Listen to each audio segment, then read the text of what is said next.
다 함께 묵도하심으로 주일 예배 드리겠습니다.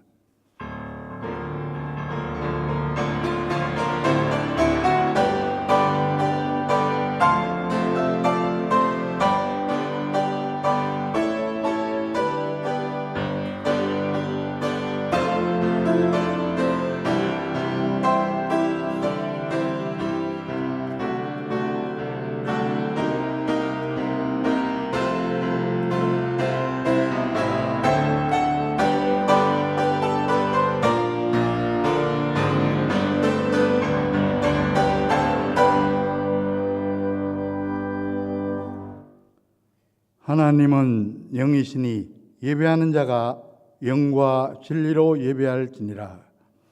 세상 만물을 창조하시고 지금도 섭리하시는 삼위일체 하나님께 찬송과 영광과 존귀를 돌리옵나이다.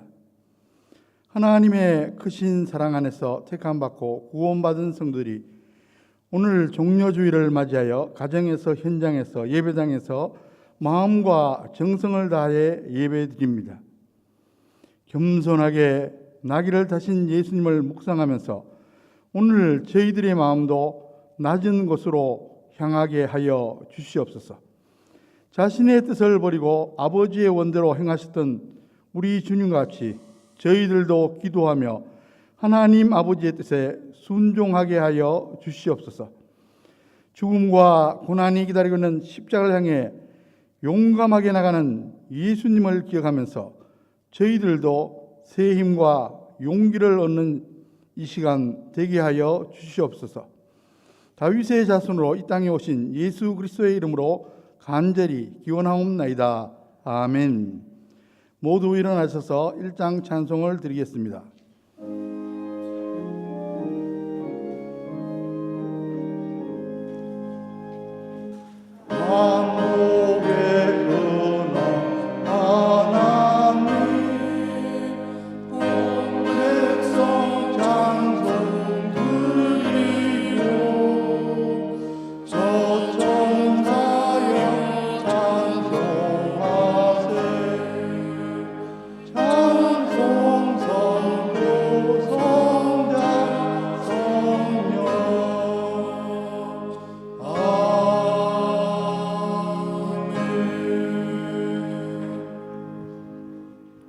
교동문은 제129번 종료절입니다. 함께 교독하시겠습니다. 시온에 따라 크게 기뻐할지어다. 예루살렘에 따라 즐거이 부를지어다. 보라, 내 왕이 내게 임하시나니 그는 공의로우시며 구원을 베푸시며 겸손하여서 나귀를 타시나니 나귀의 작은 것 곧 나귀 새끼니라. 내가 에브라임의 병거와 예루살렘의 말을 끊겠고 전쟁하는 활도 끊으리니 그가 이방 사람에게 화평을 전할 것이요 그의 통치는 바다에서 바다까지 이르고 유브라데 강에서 땅 끝까지 이르리라. 앞에서 가고 뒤에서 따르는 무리가 소리 높여 이르되 호산나 다윗의 자손이여 찬송하리로다. 주의 이름으로 오시는 이여 가장 높은 곳에서 호산나 하더라. 아멘. 기도하겠습니다. 이제 하나님과 나만이 아는 죄를 참여하며 기도드립니다.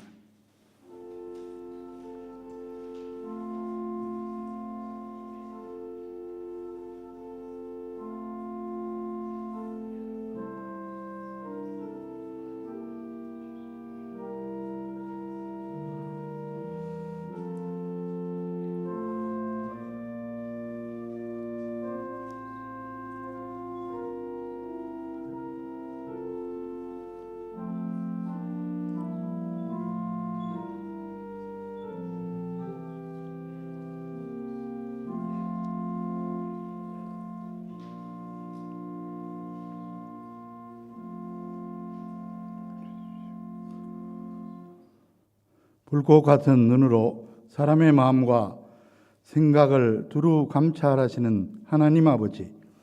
하나님 아버지 앞에서는 그 어떤 죄악이라도 우리가 숨길 수 없음을 아나이다. 주님은 만왕의 왕이셨으나 나귀를 타심으로 온유하고 겸손한 종의 모습을 보여주셨습니다. 그러나 저희들은 입으로는 호산나를 외치면서도 예수님의 겸손함을 본받지 못하고 높은 마음과 교만한 행동으로 살아왔습니다. 주님은 덜 깎는 자 앞에서 잠잠한 어린 양같이 수치와 고난을 다 참으시며 하나님 아버지께 온전히 순종하셨습니다. 그러나 저희들은 지극히 작은 고난도 외면하면서 하나님의 뜻을 거역하기도 했습니다. 주님은 자신을 십자가에 못 박는 자들까지도 다 용서하시며 온전한 사랑을 보이셨는데 저희들은 이웃의 작은 실수와 잘못도 용납하지 못했습니다. 주님, 저희들의 부족함, 연약함을 다 용서하여 주시옵소서. 예수 그리스도의 이름으로 이 참여하는 기도를 드리옵나이다. 아멘. 만일 우리가 우리 죄를 자백하면 그는 미쁘시고 의로우사 우리 죄를 사하시며 우리를 모든 불의에서 깨끗하게 하실 것이요 그런즉 누구든지 그리스도 안에 있으면 새로운 피조물이라 이전 것은 지나갔으니 보라 새 것이 되었도다. 아멘. 사도신경으로 신앙 고백하시겠습니다. 나는 전능하신 아버지 하나님 천지의 창조를 믿습니다. 나는 그의 유일하신 아들 우리 주 예수 그리스도를 믿습니다. 그는 성령으로 잉태되어 동정녀 마리아에게서 나시고 본디오 빌라도에게 고난을 받아 십자가에 못 박혀 죽으시고 장사된 지 사흘 만에 죽은 자 가운데서 다시 살아나셨으며 하늘에 오르시어 전능하신 아버지 하나님 우편에 앉아 계시다가 거기로부터 살아있는 자와 죽은 자를 심판하러 오십니다. 나는 성령을 믿으며 거룩한 공교회와 성도의 교제와 죄를 용서받는 것과 몸의 부활과 영생을 믿습니다. 아멘. 다 자리에 앉혀서 찬송가 10장 전능왕 오셔서 찬송 드리겠습니다.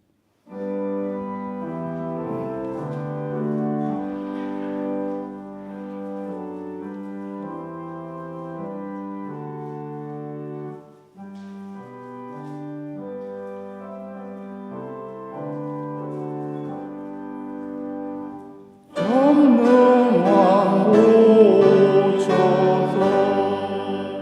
주 이름 찬송되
기도하겠습니다.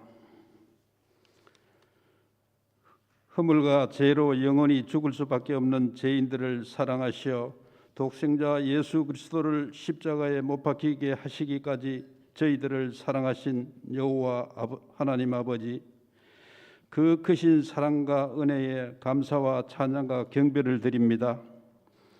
오늘도 거룩하고 복된 날을 허락하여 주시고 원근각처에서 흩어져 생활하던 우리 사랑하는 성도들의 마음을 주관하여 주님의 전에 모여 하나님 앞에 예배 드릴 수 있도록 인도하여 주셨사오니 이 시간에도 영원하신 말씀으로 우리의 모든 것을 새롭게 하여 주시옵소서.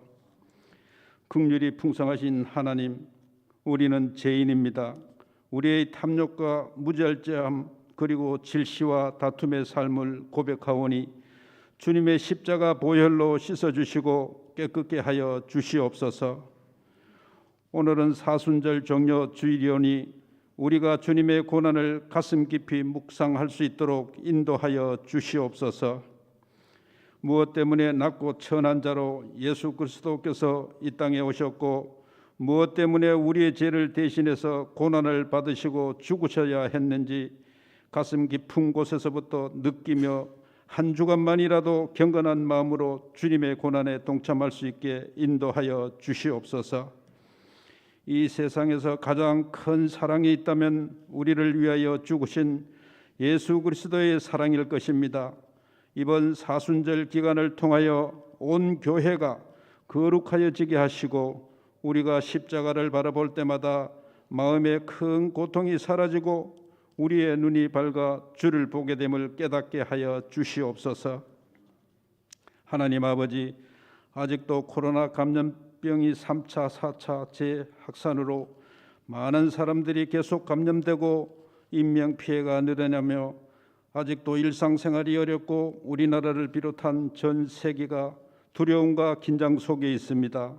하나님, 이 질병이 더 이상 확산되지 않도록 하나님의 크신 긍휼을 베풀어 주셔서 하루속히 치료약이 개발되고 개발된 백신이 충분히 확보되어 이 질병이 잡히고 감염된 환자들도 속히 완치되어 일상을 회복하도록 역사하여 주시옵소서. 사랑의 하나님, 코로나 감염병으로 인해 경제적으로 너무 힘들어 쓰러지는 심령이 없게 하시며 가정마다 생계의 수단이 막히지 않도록 축복하여 주시옵소서. 직장이 없어서 소망을 잃어버린 채 힘겹게 살아가는 많은 길 잃은 영혼들을 긍휼히 여겨주시고 그들이 어렵고 힘들 때마다 주님을 찾게 하시고 주님과 만남을 통해 참 평안과 기쁨을 얻고 영육 간의 풍성함을 맛보며 소망 속에서 살 수 있도록 은혜 내려 주시옵소서. 사랑의 하나님, 우리 사회의 갈등과 분열과 반목, 부정부패가 너무나 심합니다. 서로 평가르고 서로 비방하기에 바쁩니다. 주님, 이 땅을 고쳐주시고 회복시켜 주시옵소서. 대화하고 타협할 수 있는 지혜를 주옵시고 협력하고 동행할 수 있는 마음을 허락하여 주시옵소서. 정의가 승리하게 역사하여 주시옵소서. 사랑의 하나님, 많은 역경과 환난 속에서도 지켜주시고 주님의 피값을 주고 사신 우리 교회가 십자가를 상실한 교회가 되지 말게 하옵시고 구석구석마다 피 묻은 십자가의 정신과 복음이 깊이 스며들게 하셔서 교회를 찾는 모든 심령들이 십자가 예수 그리스도를 만나게 하시옵고 가슴을 찢는 핵심과 그리스도의 피조물로 그 십자가의 감격을 머리 아닌 가슴으로 체험하는 영적 부흥이 있게 하여 주시옵소서. 그리하여 많은 사람들이 모여드는 교회가 아닐지라도 겨자씨만한 믿음이라도 있는 성도들이 되게 하여 주시옵소서. 교회가 해야 할 사명이 무엇인지 바로 깨닫게 하여 주시고 진정으로 어두운 세상을 향해 생명의 빛을 비출 수 있는 살아있는 장한 교회가 되게 하여 주시옵소서. 하나님 아버지, 이 시간 말씀 전하실 우리 목사님 육신의 건강함도 지켜주시고 말씀 전하실 때 우리를 향하신 하나님의 뜻을 깨닫게 하시고 상처받은 영혼들이 치유되는 역사가 일어나게 하옵소서. 예배를 위해 알게 모르게 수고하시는 손길들을 기억하시고 정성껏 준비한 찬양을 받아 흠양하시고 주님 홀로 영광 받아 주시옵소서. 감사하며 예수 그리스도 이름으로 간절히 기도하옵나이다. 아멘.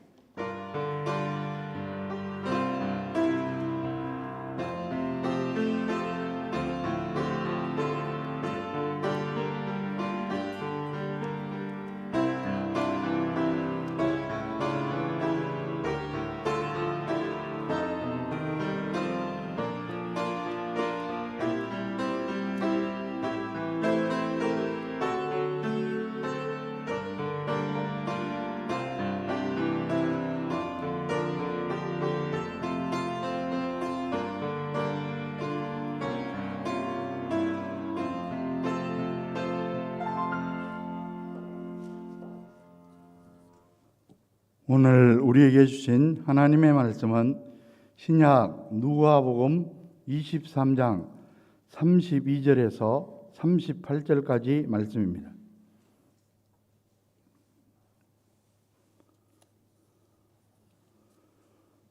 또 다른 두 행악자도 사형을 받게 되어 예수와 함께 끌려가니라. 해골이라 하는 곳에 이르러 거기서 예수를 십자가에 못 박고 두 행악자도 그렇게 하니 하나는 우편에 하나는 좌편에 있더라. 이에 예수께서 이르시되 아버지 저들을 사하여 주옵소서. 자기들이 하는 것을 알지 못함이니이다 하시더라. 그들이 그의 옷을 나눠 제비 뽑을새 백성은 서서 구경하는데 관리들은 비웃어 이르되 저가 남을 구원하였으니 만일 하나님이 택하신 자 그리스도이면 자신도 구원할지어다 하고 군인들도 희롱하면서 나와 신포도주를 두며 이르되 내가 만일 유대인의 왕이면 내가 너를 구원하라 하더라. 그의 위에 이는 유대인의 왕이라 쓴 패가 있더라. 아멘.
다시 한번 기도하겠습니다. 아름답고 신령한 우리의 찬양을 흠양하신 하나님 아버지, 이 시간 부족한 저희들에게 말씀하여 주시옵소서. 말씀을 대언하는 자, 말씀을 받는 자들 같은 성령님께서 주관하여 주시옵소서. 예수 그리스도의 이름으로 간절히 기도하옵나이다. 아멘.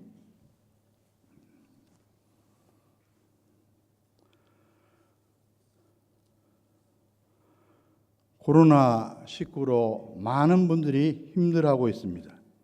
일상이 깨진 상태가 1년이 넘어가다 보니까 답답하고 심지어 우울감이나 불안감을 호소하는 분들도 많이 있습니다. 이와 같이 코로나19로 인해 야기되는 우울감이나 불안감을 일으켜 코로나 블루라고 말합니다. 정도 차이가 있을 뿐 많은 분들이 코로나 블루의 증상을 경험할 겁니다. 여러분, 요즘 모두가 힘들어합니다. 코로나19에다 이런저런 고난과 질병, 경제적인 고통까지 우리를 더욱 힘들게 합니다. 그런 가운데 혹시 코로나 블루 같은 불안감과 우울감에 시달리고 있지는 않습니까?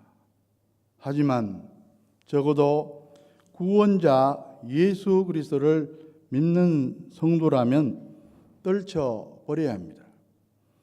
어떤 환경 조건에서 십자가를 바라보며 고난 가운데서도 승리의 인생을 살아가는 저와 여러분 되시기를 주님의 이름으로 간절히 축원합니다. 오늘은 종료주일입니다. 예수님께서 공생의 마지막 한 주간을 남겨두고 예루살렘에 입성한 날을 기념하는 주일입니다.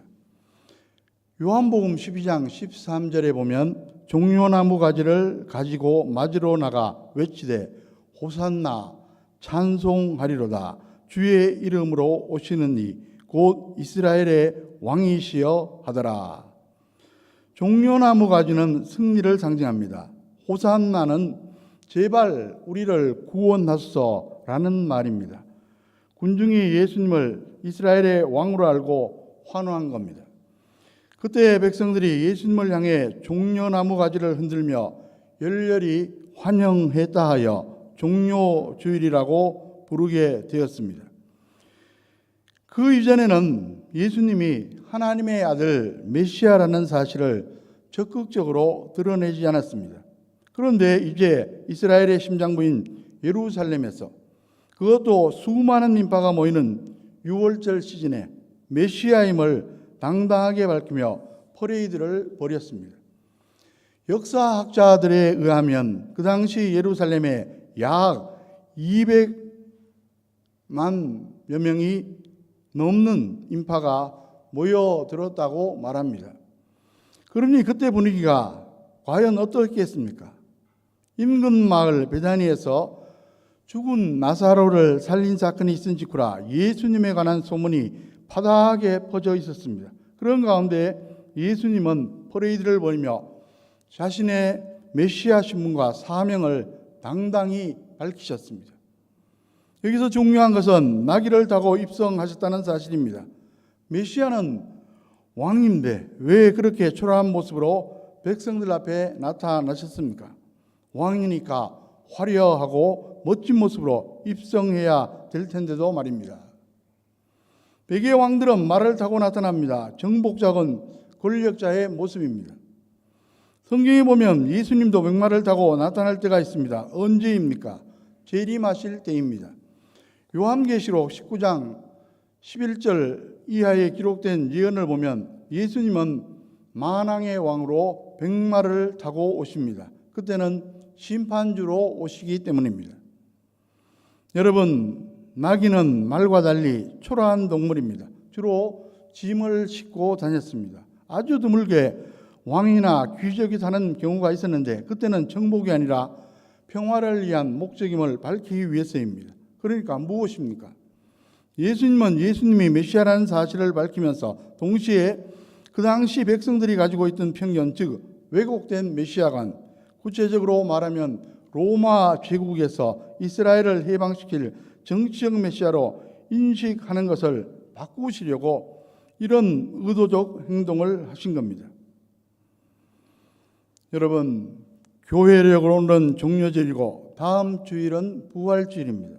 그리고 이번 주일부터 부활절 하루 전까지 한 주간을 고난주간이라고 말합니다. 예수님께서 십자가의 고난을 당하신 사건을 기념하는 주간입니다.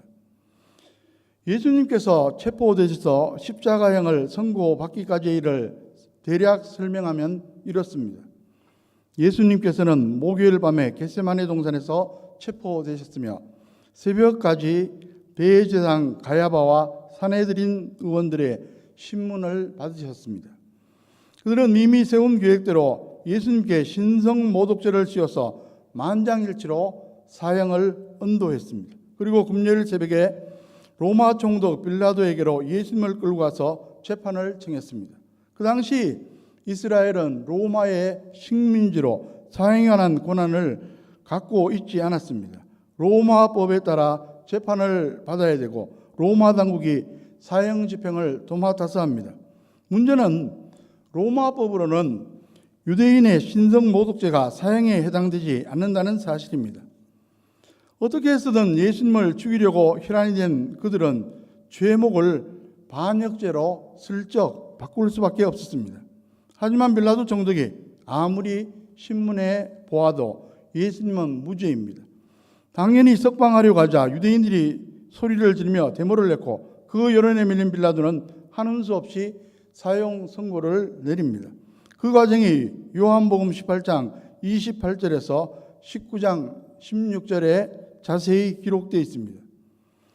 빌라도는 유대인들의 악한 의도를 알았지만 자칫 잘못해서 밀란이라도 일어나면 총독 자리가 위태로워질까 봐 타협하고 말았던 겁니다. 이렇게 불법으로 사형 선고를 내린 빌라도는 심한 양심의 가책을 느꼈을 겁니다. 이를 은폐하고 합리화시키려고 그는 일부러 두 죄수를 떼어놓고 그 가운데 예수님을 끼워 넣은 겁니다. 예수님이 마치 그들과 공부인 것처럼 모양새를 갖추었습니다. 어쨌든 이렇게 해서 골고다 언덕에 세 개의 십자가가 나란히 세워졌습니다. 그리고 죄패를 이렇게 써서 붙였습니다. 요한복음 19장 19절에 빌라도가 패를 써서 십자가에 붙이니 나사렛 예수 유대인의 왕이라 기록되었더라. 그러자 대제사장과 제사장들이 반발합니다. 앞에 자칭이란 말을 넣으라고 강력히 요구합니다. 빌라도 입장에서는 수용할 수가 없었습니다. 그런데 역설적으로 하나님의 놀라운 섭리가 있었습니다. 빌라도와 유대 종교 지도자들의 만행에도 불구하고 십자가의 의미를 분명히 드러내게 되었습니다.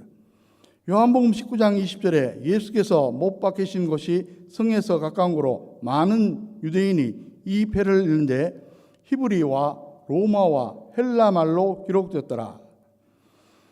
마침 6월절 시즌이라 많은 사람들이 그 앞으로 지나다녔을 텐데 죄패가 3개국어로 기록되었으므로 누구든지 읽을 수가 있었을 겁니다.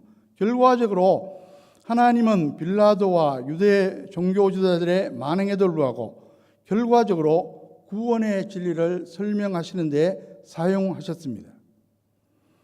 여러분, 인간의 모습으로 오신 하나님의 아들 예수 그리스도, 그분은 십자가를 지셨습니다. 여러분, 십자가는 무엇입니까? 한마디로 말하면 사형틀입니다. 인류 역사상 인간을 처형하는 갖가지 사형법이 있었습니다. 참수형, 교수형, 단두대형, 총살형 등 하나같이 비참하고 무서운 것입니다. 그 중에서 가장 잔인하고 처참한 것이 바로 십자가형입니다. 최대한의 고통과 수치를 다 당한 후 죽게 하는 것입니다. 그런데 십자가에 달리기 전의 고통도 그에 못지않게 큰 것입니다. 예수님은 전날 밤부터 온갖 고통과 수모를 다 당하셨습니다. 겟세마네 동산에서 기도할 때는 극도의 긴장감으로 땀에 피가 섞여 나올 정도였습니다. 체포되신 후에는 이리저리 끌려다니며 불법 재판을 받으며 고통과 수모를 당하셨습니다. 그 과정에서 채찍에 맞으시고 가시 면류관을 쓰시고 주먹질 당하고 욕설을 듣고 당시 로마 군병들의 처측은 기다란 가죽 끝에 쇠붙이가 달려 있었습니다.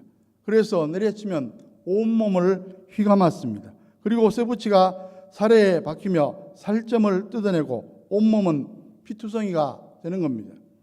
가시 면류관은 예수님을 조롱하기 위해 가시로 왕관처럼 만들어 씌운 겁니다. 그 가시가 예수님의 머리와 얼굴을 찔러 피범벅이 될 정도였습니다.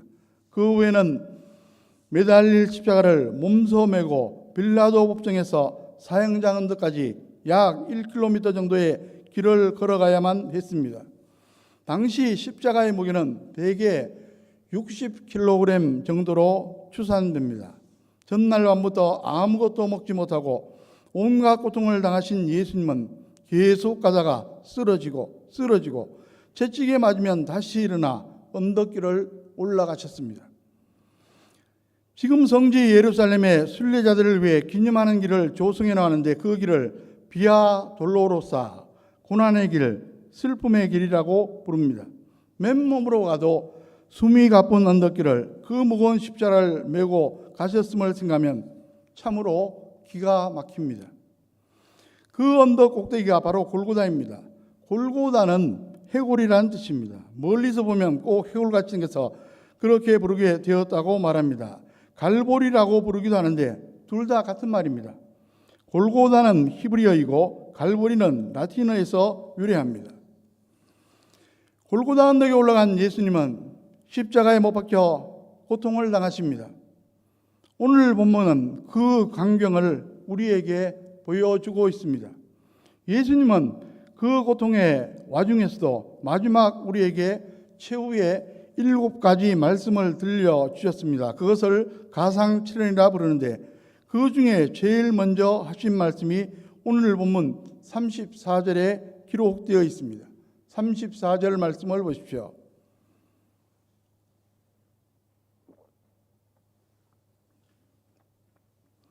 아버지, 저들을 사하여 주옵소서.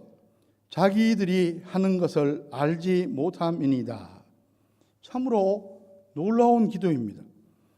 예수님은 어떻게 그 고통의 한가운데 이렇게 기도하셨습니까? 그 자체가 예수님이 보통 사람이 아닌 메시아임을 증거합니다. 그리고 그 기도는 예수님께서 십자가의 의미를 가르쳐 주십니다. 그 의미는 바로 용서입니다. 당시 예수님이 십자가에 달리는 모습은 너무나 비참했습니다. 어떻게 하나님의 아들인 그분이 그렇게 죽어야 했나 의아하게 생각할 수도 있습니다. 그래서 당시 예수님의 십자가를 바라보던 사람들은 예수님을 오해하고 조롱했습니다. 35절에서 37절까지 말씀을 보면 백성들과 관리들, 대제사장, 바리새인, 승인과 같은 종교 지도자들이 심지어 로마 군병들까지 조롱합니다. 하나님의 아들이면 남도 구원할 테니 먼저 자신을 구원해 보라는 겁니다. 그러나 예수님은 아무런 대꾸도 하지 않았습니다. 왜 그랬습니까? 무능력해서 그랬습니까? 결코 그렇지 않습니다. 예수님은 마음만 먹으면 당장이라도 내려와서 그들을 다 처리할 수 있는 전능하신 하나님의 아들이십니다. 천사들을 동원할 수도 있습니다. 그럼에도 불구하고 예수님이 왜 묵묵히 참아내셨습니까? 결코 약해서 당한 것은 아닙니다. 오히려 예수님으로서는 자기 죄를 알지 못하는 그들이 몹시 불쌍할 따름이었습니다. 그래서 안타까운 마음으로 용서의 기도를 드린 겁니다. 그런데 우리가 한 가지 기억할 것은 이 말씀은 단순한 기도 이상이라는 사실입니다. 예수님은 할 수 없이 끌려와서 십자가에 달려 죽는 게 아닙니다. 모든 인간의 죄를 대신 지신 대속의 죽음입니다. 여러분, 하나님은 사랑의 하나님인 동시에 공의의 하나님 되십니다. 그러므로 죄값을 치르지 않으면 대충 넘어가지 않습니다. 반드시 심판합니다. 그래서 예수님이 대신 죄값을 치르고 심판을 당하신 겁니다. 그러므로 예수님은 이제 당당하게 아버지께 요구합니다. 죄를 대속했으니 그들을 용서해 달라는 겁니다. 그러므로 여러분, 십자가는 예수님의 약함을 나타내는 게 아니라 반대로 예수님의 능력을 보여주는 겁니다. 용서의 힘, 그렇습니다. 아무리 큰 죄인이라도 예수님의 십자가 앞에 나오면 죄 사함을 받을 수 있게 된 겁니다. 여러분, 십자가 용서의 힘은 우리에게 먼저 용서의 은혜를 받게 해줍니다. 죄로 말미암아 영 죽을 인생이었지만 이제 십자가 은혜로 죄 사함을 받을 수 있습니다. 그 은혜로 우리는 어떻게 됩니까? 중요한 두 가지를 얻게 됩니다. 하나는 영적인 자유를 얻게 됩니다. 여러분, 인간은 죄로 인해 속박을 받고 삽니다. 하나님의 형상대로 창조되어 양심을 가지고 있는데 죄 문제를 해결하지 못하면 그 고통이 엄청 큽니다. 의식하든 않든 양심의 고통을 당하게 됩니다. 그래서 마음이 편치 않습니다. 불안합니다. 오래전 신문기사 내용입니다. 일본 시조카현 후지시에서 한 은행원이 칼에 찔려 피살되었습니다. 경찰이 수사력을 집중했지만 은행 강도를 잡지 못하고 미제 사건으로 남게 되었습니다. 그런데 20년 후 48세 된 남자가 경찰에 자수했습니다. 그는 직장암에 걸려 얼마 살지 못하는 상태였고 공소시효도 지났지만 죽기 전에 정리하고 싶어서 자수했다는 겁니다. 그는 이렇게 고백했습니다. 지난 20년 동안 단 하루도 편한 날이 없었습니다. 밤마다 악몽에 시달렸습니다. 차라리 그때 죄값을 받았다면 이렇게 고통스럽지는 않았을 텐데 하는 생각이 날 때가 많았습니다. 극단적인 사례지만 모든 인간이 크든 작든 죄로 인해 이런저런 고통을 겪으며 산다는 사실입니다. 다윗은 죄로 인한 고통이 얼마나 큰지, 그리고 용서받는 은혜가 얼마나 큰지 시편 32편 다윗의 참회시에서 이렇게 고백합니다. 시편 32편 1절에 보면 허물의 사함을 받고 자신의 죄가 가려진 자는 복이 있도다. 32편 3절에 보면 내가 입을 열지 않을 때에 종이를 신음함으로 내 뼈가 쇠하였도다. 시편 30편 4절에 주의 손이 주야로 나를 누르시오니 내 진액이 빠져서 여름 가뭄에 마름같이 되었나이다. 간혹 어떤 흉악한 사람은 죄를 밥 먹듯이 저지르면서도 양심의 가책을 느끼지 않는 경우도 있습니다. 그러나 그것은 안 느끼는 게 아니라 못 느끼는 겁니다. 사람 위에 무거운 것을 올려놓으면 대번에 아이고 무거워 이렇게 말합니다. 그러나 죽은 시체 위에 무거운 것을 올려놓으면 아무런 반응이 없습니다. 마찬가지로 죄로 인한 고통을 느끼지 못하는 것은 그 양심이 마비되어서 그런 겁니다. 여러분, 예수 십자가 앞에 나와 용서의 은혜를 풍성히 체험하십시오. 그러면 양심의 자유, 영적인 자유를 얻게 됩니다. 그래서 예수님 믿고 나면 평안해지는 겁니다. 이 영적 자유와 평안을 누리는 저와 여러분 되시기를 주의 이름으로 간절히 축원합니다. 이제 십자가 은혜로 죄 사함을 받을 수 있습니다. 그 은혜로 우리는 어떻게 됩니까? 중요한 두 가지를 얻게 됩니다. 다른 하나는 자녀의 권세를 얻게 됩니다. 우리가 죄의 용서를 받으면 이제 의인으로 인정됩니다. 그리고 하나님의 자녀가 됩니다. 요한복음 1장 12절에 영접하는 자, 곧 그 이름을 믿는 자들에게는 하나님의 자녀가 되는 권세를 주셨으니, 예수님의 이름은 죄에서 구원하는 분이라는 뜻입니다. 따라서 용서의 은혜를 받은 사람만이 하나님의 자녀가 될 수 있다는 귀한 말씀입니다. 우리가 잘 아는 누가복음 15장에 나오는 탕자 이야기입니다. 허랑방탕했던 탕자지만 회개하고 돌아오니까 용서를 받습니다. 용서받은 후 그는 어여단 자녀의 권세를 누리게 됩니다. 새 옷을 입고 금가락지를 끼고 잔치의 주인공이 됩니다. 그것처럼 예수님의 용서의 은혜를 받은 자는 하나님의 자녀가 되어서 온갖 특혜를 누리게 됩니다. 광야 같은 세상에서 하나님의 인도함을 받습니다. 아바 아버지라 부르면서 기도하고 응답을 받습니다. 하나님 자녀의 권세를 두면 천국 영생을 누리게 됩니다. 이것이 얼마나 귀한 것인지 제대로만 알면 세상에 두려울 것도 부러울 것도 없습니다. 초막이나 궁궐이나 천국같이 살아가게 됩니다. 부디 십자가 은혜로 이런 권세를 마음껏 누리는 저와 여러분 되시기를 주의 이름으로 간절히 축원합니다. 예수님은 저와 여러분들이 용서의 은혜를 받은 후에는 그 은혜를 나눌 것을 요구하십니다. 말하자면 십자가 용서의 힘으로 다른 사람들을 용서하라는 겁니다. 여러분, 용서하지 못하는 사람은 상대방보다 자신이 불행해집니다. 많은 사람들이 신앙생활을 하면서도 용서하지 못하는 일로 인해 마음에 응어리를 품고 살아가기도 합니다. 큰 문제입니다. 오래전 미국 조지아주의 한 도시에서 재판이 열렸습니다. 피고는 흑인 켈빈 존슨이었는데 그는 백인 여자를 성폭행했다는 혐의로 기소되었습니다. 그날은 공교롭게도 배심원 전원이 백인이었고 흑인 피고를 의심했습니다. 알리바이를 대어도 무시하고 진범으로 결정하고 말았습니다. 이렇게 해서 켈빈 존슨은 애매하게 복역하게 됩니다. 그는 이렇게 최후 진술을 했습니다. 하나님이 내 증인이요 나는 결코 진범이 아니요 누명을 벗도록 날마다 기도할 것이요. 그 16년이 지난 후 계기가 마련되어 유전자 DNA 검사를 받게 되었고 그 결과 진범이 아님이 밝혀졌습니다. 재심을 위해 법정에 나온 그의 손에는 신약 성경이 들려져 있었습니다. 무죄를 선고받은 그에게 기자들이 질문합니다. 존슨 씨, 당신을 16년이나 감옥에서 썩게 만든 판사와 배심원들을 증오하지 않습니까? 보복하고 싶지 않습니까? 그는 이렇게 대답했습니다. 아니요. 분노와 증오를 내 마음에 담고 있으면 그것이 나를 죽입니다. 나는 살고 싶습니다. 이제 나는 일자리나 구할 겁니다. 여러분, 이 사람이 얼마나 현명합니까? 용서하지 못하면 내가 먼저 죽는 겁니다. 여러분, 신앙 좋다는 게 과연 무엇입니까?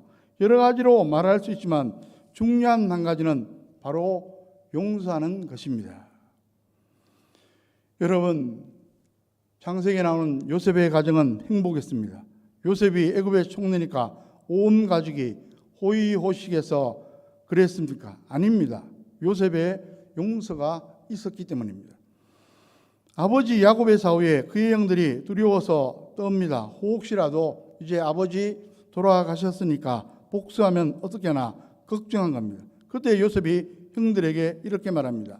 창세기 50장 19절에 두려워하지 마소서 내가 하나님을 대신하리까. 또 한 절 건너 창세기 50장 21절에 당신들은 두려워하지 마소서 내가 당신들과 당신들의 자녀를 기르리다 하고 그들을 간곡한 말로 위로하였더라. 그 온 가문이 화목하고 행복해진 겁니다. 여러분, 인생을 살다 보면 때로 용서해야 되는데 이것이 잘 안 되어서 괴로울 때가 있습니다. 용서하지 못하면 누가 제일 손해입니까? 나 자신입니다. 죄인인 간의 본성 용서가 쉽게 되지 않습니다. 불가능합니다. 스데반은 순교 현장에서 천사처럼 원수들을 용서하며 죽어갑니다. 이러한 용서의 힘이 어디서 나왔습니까? 사도행전 7장 55절에 보면 스데반이 성령이 충만하여 하늘을 우러러 주목하여 하나님의 영광과 예수께서 하나님 우편에 서신 것을 보고, 또 사도행전 7장 60절에 보면 무릎을 꿇고 크게 불러 이르되 주여 이 죄를 그들에게 돌리지 마옵소서 이 말을 하고 자니라. 결국 이 기도는 후일 청년 사울을 사도 바울로 변화시켰습니다. 네덜란드 출신 부흥사요 작가였던 코리 텐 붐 여사의 이야기입니다. 제가 자주 인용하는 분입니다. 그녀는 2차 세계대전 당시 나치의 강제 수용소에 갇혔다가 부모와 언니, 동생은 고문으로 죽고 혼자서 살아 돌아왔습니다. 그 후 신학을 공부하고 복음을 증거하게 됩니다. 그런데 성령님이 독일에 가서 복음 전파라고 강권하십니다. 처음에는 거부했지만 결국 더 이상 버티지 못하고 순종합니다. 독일의 어느 교회 가서 설교할 때 일입니다. 그녀가 강단에서 예수 그리스도의 용서에 대해서 증거하고 폐전으로 낙심한 독일인들을 위로합니다. 설교를 마치고 강단에서 내려오자 사람들은 줄을 지어 악수하며 인사했습니다. 한 명씩 악수를 하는데 자기 앞에 다가서는 한 남자를 보자 심장이 멎는 듯 했습니다. 그 남자는 수용소에 있을 때 지독한 고문을 했던 간수였던 겁니다. 그녀는 분노가 끌어올라 도저히 악수할 수 없었습니다. 강단에서 용서를 외쳤으나 자기와 그리고 모친과 동생을 고문하여 죽게 한 그를 도저히 용서할 수가 없었던 것입니다. 괴로워서기도 합니다. 주님, 저는 참으로 연약한 자입니다. 저 남자를 용서할 수 없으니 저를 도와주십시오. 불쌍히 여겨주십시오. 그러자 성령이 충만하게 임했고 그녀는 비로소 손을 내밀 수가 있었습니다. 그 후 그녀는 십자가 범을 힘있게 증거할 수 있었다고 말합니다. 여러분, 용서하는 것은 정말 힘듭니다. 그래서 한두 번 용서하다 지치는 경우가 있습니다. 혹은 기껏 용서했는데 상대방이 계속 잘못을 저지르는 경우가 있습니다. 예수님은 그럴 경우에도 계속 용서할 것을 권면합니다. 마태복음 18장 22절에 7번뿐 아니라 7번을 70번까지라도 할진다. 이 말은 490번 하라는 게 아닙니다. 물론 그것도 너무 많지만 실은 완전수로 무한히 용서하라는 것입니다. 도저히 수용하기 힘든 말씀일지 모르지만 성령 충만하여 예수님의 마음을 품으면 가능합니다. 말씀을 정리합니다. 종려주일이자 순환주일입니다. 우리가 성경 읽고 기도하고 선행을 하고 다 필요하고 좋은 일입니다. 그러나 중요한 한 가지, 십자가는 용서의 힘이라는 사실도 꼭 기억하시기 바랍니다. 그 용서의 은혜를 풍성히 깊이 체험하십시오. 그리고 그 힘으로 용서를 현장에서 실천해 보십시오. 그래서 누구보다 우선 자기 자신이 행복해지기를 간절히 소원합니다. 그리고 주변 사람들을 변화시키고 세상도 변화시키는 저와 여러분들, 저와 여러분의 가정, 자녀, 후손들 되시기를 주님의 이름으로 간절히 축원합니다. 기도하겠습니다. 하나님 아버지, 우리가 현실에 살아갈 때 용서해야 되는데 인간적인 마음으로는 하고 싶지 않습니다. 또 불가능해 보입니다. 저희들 성령 충만하여 예수님의 마음을 품고 저희들 현장 속에서 삶의 자리에서 용서하는 삶을 살아갈 수 있도록 인도하여 주시옵소서. 너희는 먼저 그의 나라와 그의 의를 구하라. 이 모든 것을 더하시라는 약속의 말씀대로 우리가 주님 말씀 실천할 때 우리에게 필요한 모든 것을 해결하여 주시고 공급하여 주시옵소서. 이 시간 간절히 호소합니다. 우리 가운데 육신의 약함으로 인해 고통받는 분들이 있습니다. 질병으로 힘들어하는 분들이 있습니다. 중환 질환으로 어려움에 처한 분들도 있습니다. 주님, 약한 부분들을 강하게 보수하여 주시고 질병을 치료하여 주시며 중환 질환에서도 주님의 놀라운 능력으로 회복될 수 있도록 역사하여 주시옵소서. 경제적으로 힘들어하는 분들도 있습니다. 주님께서 삶의 용기를 더하여 주시옵소서. 회복되게 도와주시며 또한 경제적인 지혜도 주셔서 승리할 수 있도록 도와주시옵소서. 이 모든 말씀 예수 그리스도의 이름으로 간절히 기도하옵나이다. 아멘. 다 함께 455장 주님의 마음을 본받는 자 찬송 드리겠습니다.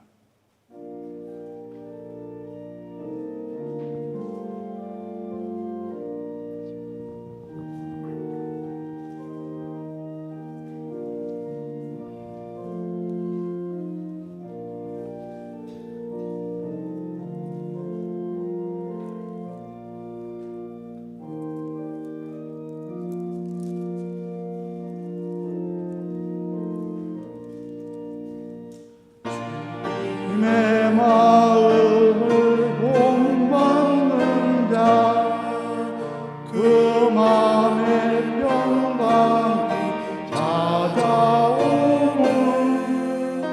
험악한 세상을 이기니 하늘로부터 임함이로다.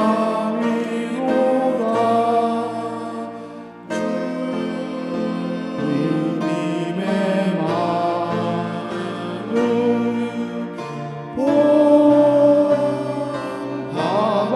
살면서 그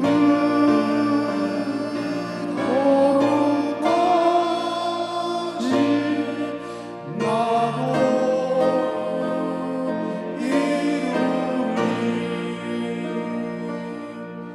주 모습 내 눈에 안 보이며 그 음성 내 귀에 안 들려도 내 영혼 날마다 주를 만나 신령한 말씀 늘 배우도다. 주님의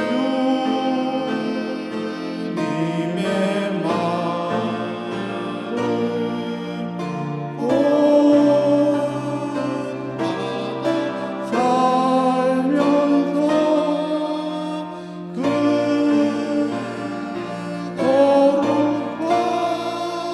거룩하신 나도 이루리. 가는 길 거칠고 험하여도 내 맘에 불평이 없어짐을 십자가 고난을 이겨내신 주님의 마음 본받음이라.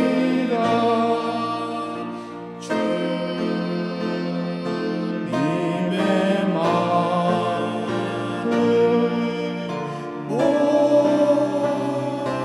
본받아 살면서 그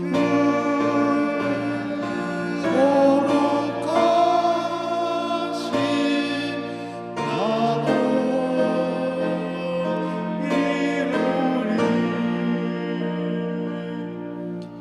주 예수 세상에 다시 오실 그날의 무성도 변하여 주님의 빛나는 그 영상을 다 함께 보며 주 찬양하리.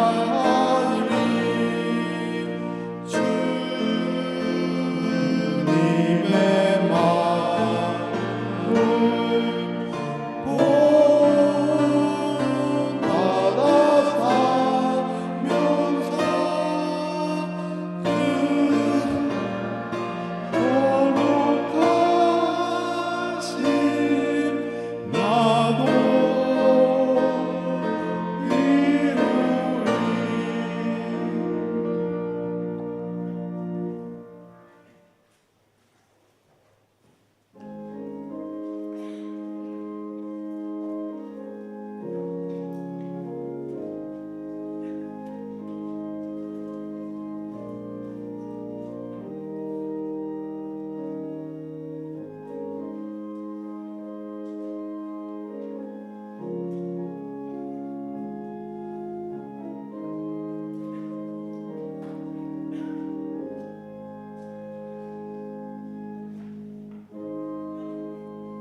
모두 일어나셔서 봉헌하시겠습니다.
온 인류의 역사를 주관하시며 우리 한 사람 한 사람 생사와 복을 구체적으로 주관하시는 전능하신 하나님 아버지, 지난 한 주간의 삶도 인도하시고 보호하시고 오늘 이렇게 예배당에서, 가정에서, 현장에서 예배 드리게 하시니 진심으로 감사드립니다.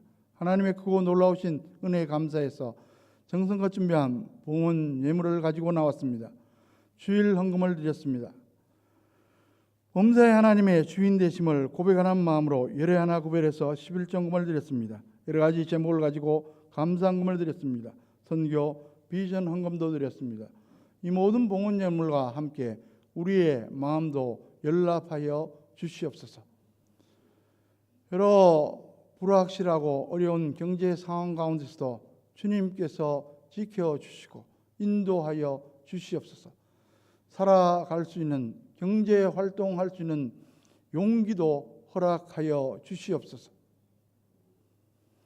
오늘도 우리와 함께 예배드리고 싶지만은 여러 가지 사정으로 함께하지 못하는 장안교회 권속들이 있습니다.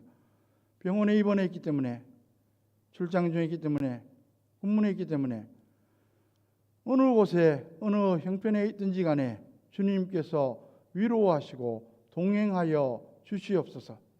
이 모든 말씀 예수 그리스도의 이름으로 간절히 기도하옵나이다. 아멘. 다음 주일은 부활주일로 지킵니다. 오늘 낮예배 후에 권사의 총회가 대예배실에 써 있습니다. 오늘부터 고난주간이 시작됩니다. 고난주간 동안 예수님의 십자가 대속의 은혜를 생각하시면서 경건하게 보내주시기 바랍니다. 환우들을 위해서 계속 기도해 주시면 감사하겠습니다. 이제 모두 일어나셔서 찬송가 499장 4절 찬송 드리겠습니다.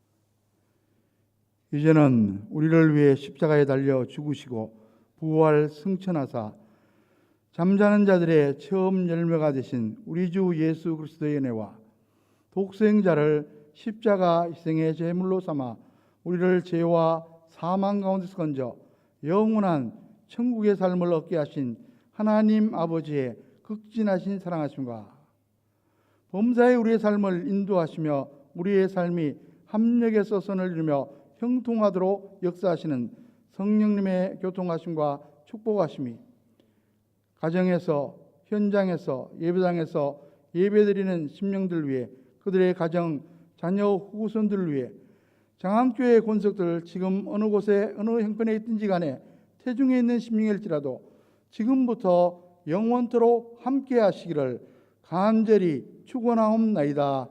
아멘.